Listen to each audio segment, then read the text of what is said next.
Tragedy inside a hotel used to shelter homeless people on the Upper West Side from coronavirus. Someone was found dead inside, and it happened just hours after the city decided to move those residents, caving to pressure from officials.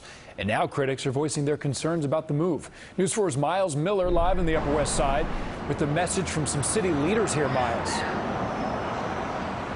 Well, Adam, the mayor says this shelter is being shuttered because the conditions here are not acceptable. But some in this neighborhood are not buying that. They say that he is caving to people who live here who don't want a homeless shelter near their high-priced homes.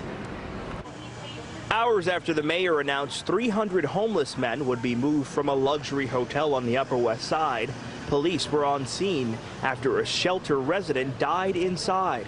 The medical examiner working to determine the cause of death. The city caving to pressure from residents who said the shelter at the Lucerne Hotel was diminishing the quality of life in their neighborhood. It was a temporary measure, and now it's time to start going back to what we had before. That means back to the very shelters the city moved them from in an effort to stop the spread of COVID-19 in close quarters. Do you know what it's like to be uprooted from where you are at a minute's notice?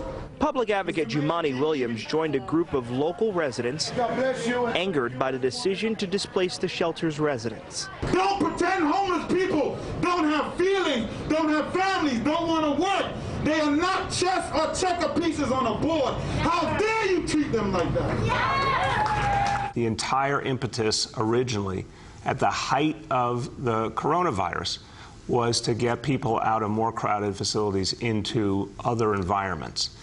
But the height of the coronavirus, thank God, is long behind us. Some who oppose the shelter say it's not about not wanting homeless people in their neighborhood. Hotels like this are not appropriate for people to receive the services that they need. And those who live here will be moved out within the next 2 weeks. Coming up at 6 o'clock, you'll hear from a resident of a nearby shelter who is so worried about this shelter being closed, he thinks that his will be next. And he says his shelter has been good for him to get opportunities to move out. Live on the Upper West Side, I'm Myles Miller, News 4 New York.